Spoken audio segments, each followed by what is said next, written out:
Most display cabinets stand empty, and the hallways are quiet at the National Museum of Toys and Miniatures. Curators work slowly and deliberately rustling tissue paper as they wrap chairs, tables, and tiny tea sets.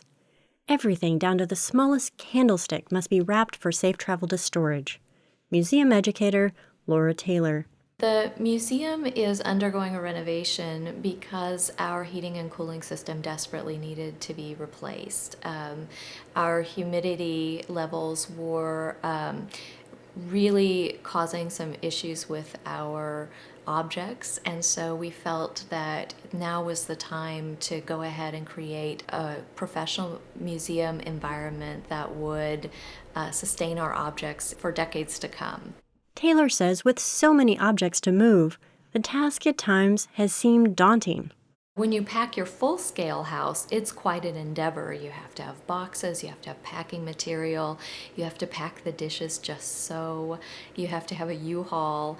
And in our case, we're not just packing one house, we're packing a couple of hundred houses.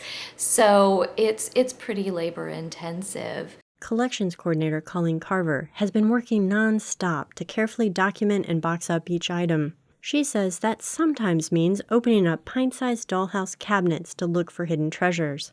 See, I opened up the cabinet to make sure that there weren't things in there, but of course there are. Probably some of the largest challenges we have are that most of the objects in our collection are extremely small because you've got dollhouses that are very large and then the tiny things that are inside of them. It might not sound impressive to be called the largest piece in a collection of miniatures, but the Coleman dollhouse is a stately 8-room mansion that towers over the exhibit space. According to Taylor, it was created in the 1860s for the young children of Pennsylvania industrialist George Dawson Coleman. This dollhouse is the Coleman dollhouse, and it's the largest dollhouse in our collection. It measures over 9 feet tall and over 8 feet wide, and it belonged to a family named Coleman from Lebanon, Pennsylvania. And the Colemans had actually been in the United States since the 18th century. They immigrated from Ireland, and they started an iron mine in Pennsylvania. So they were a very wealthy family and made a lot of money during the Revolution selling munitions.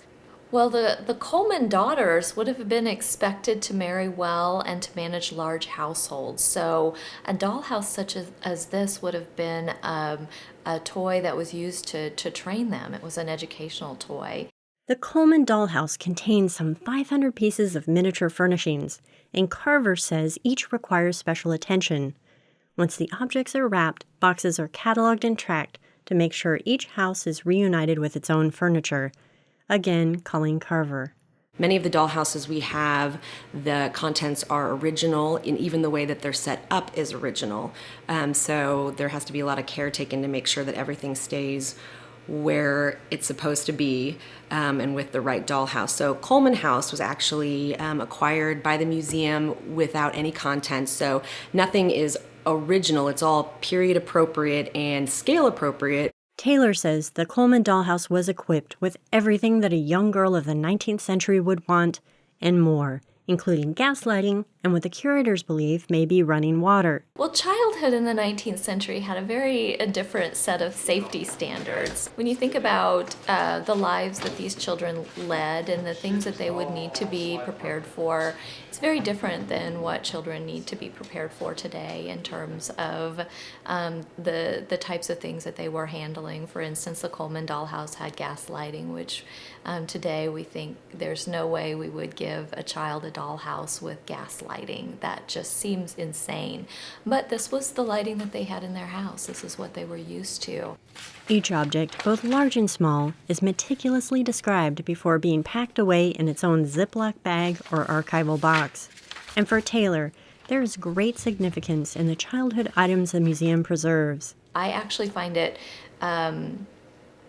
really exciting to see our objects treated with such reverence and respect, because for many people, toys are just something that you get rid of in a garage sale. They're not something that you preserve and you think about for the future generations, but they're really an important cultural marker for us. They really tell us so much about the people that came before us and what was important to them.